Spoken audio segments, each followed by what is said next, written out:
Hey, hello all. This is CMA Logesh Kannan here in another video with you to explain some tips and tricks on cash flow statements. Come on, let's dive into the topic. Huh? So first, how to classify cash flow?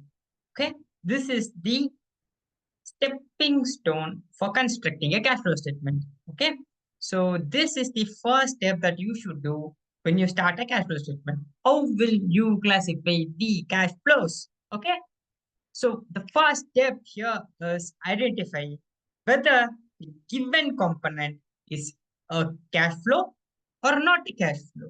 This is the first step that you have to do. Distinguish between a cash flow from a non-cash flow items. Okay. So say for example, assets bought by exchanging another asset is a non-cash item. So it's not a cash flow.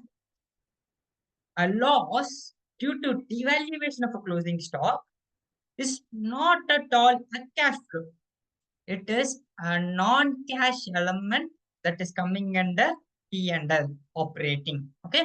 So you should be in a position to distinguish what is a cash flow from a set of components. Okay. So let's go to the second step. Second step, you should keep in mind the following things. Those components that are relating to an asset should be treated as investing activity. Those which is related to equity and non-current liability must be treated as financing activity. And finally, the left out items will be taken as operating activity.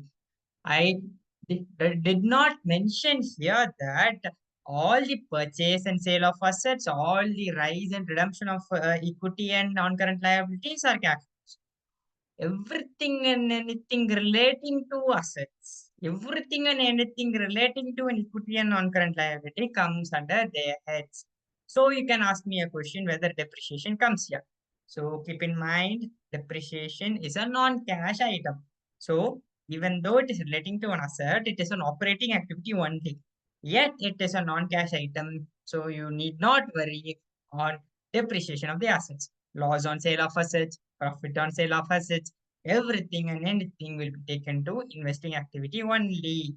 Okay. So not only physical assets, investments, intangibles, anything relating to an asset comes under investing activity, whereas equities and non-current liabilities comes under financing activity.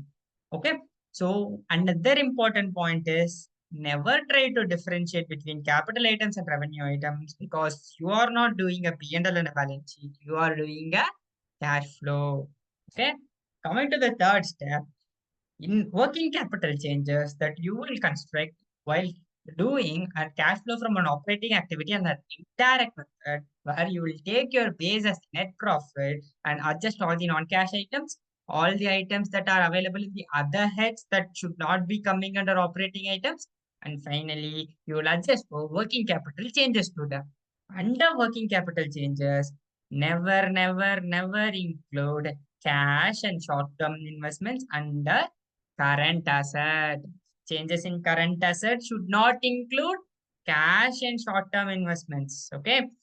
But you can ask me a question like a bank is a similar item of a cash. Hence, we are including bank under cash and cash equivalents. Same is the case should be for bank overdraft. No.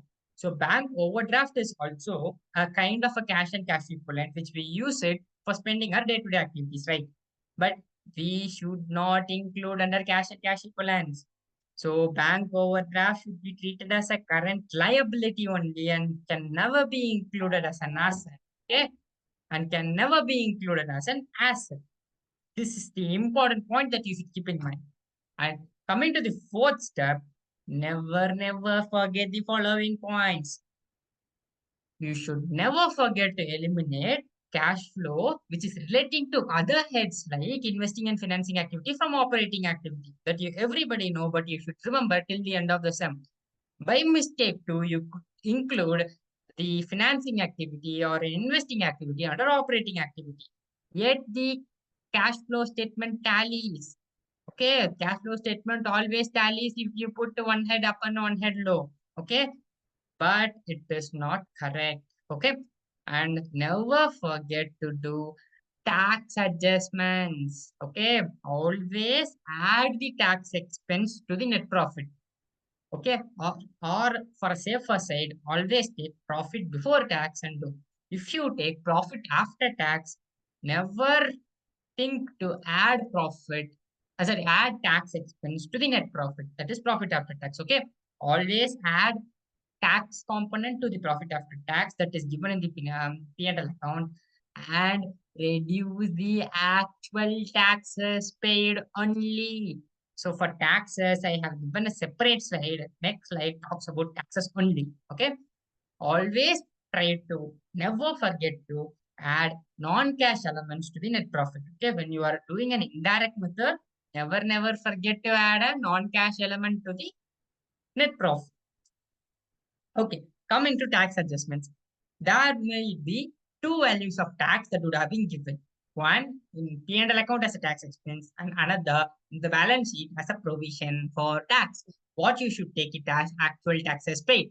Okay, always the tax expense of the current year that is given in the P&L account is the tax relating to the current period. Okay, whatever is given in the provision for tax in the balance sheet, no, of the earlier period, it is the arrear of tax of the earlier period that is yet to be paid. Okay, that is opening provision for tax. It's the arrear of the tax of the past period that should be paid in the current period only. Okay, so apart from our regular taxes of the current year, we should also pay the arrears of taxes of the previous year too. Okay, and there is some figure called closing provision for tax. What do we do with the closing provision for tax?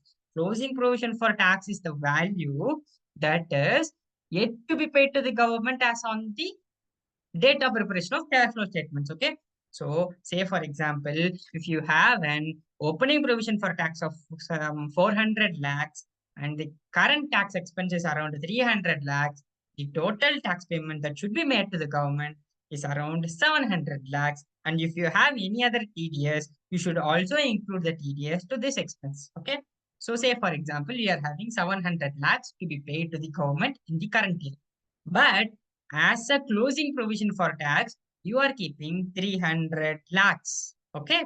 Which means out of 700 lakhs, you are yet to pay 300 lakhs, which indirectly means you have already paid 400 lakhs of 700 lakhs. 300 lakhs is yet to be paid. This is how tax adjustments must be made in the cash flow from operating activity. Always add tax expense that is given in the P&L to the profit after tax whenever you start with an indirect method. Finally, after you make all adjustments in the operating cash flow, you just subtract the taxes paid, which is calculated as I said now. Okay. And never include taxes which is relating to an investing activity or a financing activity under operating activity. Say, for example, you are having a short-term capital gain tax, or you are having a long-term capital gain tax, or you are having a TDS on dividends issued.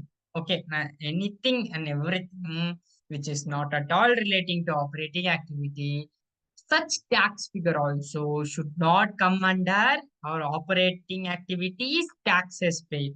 It should be under their respective heads only. Okay, so never ever forget this one. Finally, you should once again go through all the adjustments that is given in the sum line by line, even if it takes time. If you read all the adjustments once thoroughly, you will never forget or never leave any items in the cash flow statements. All the best for your exams, and I hope to see you all as a CMA in the next year.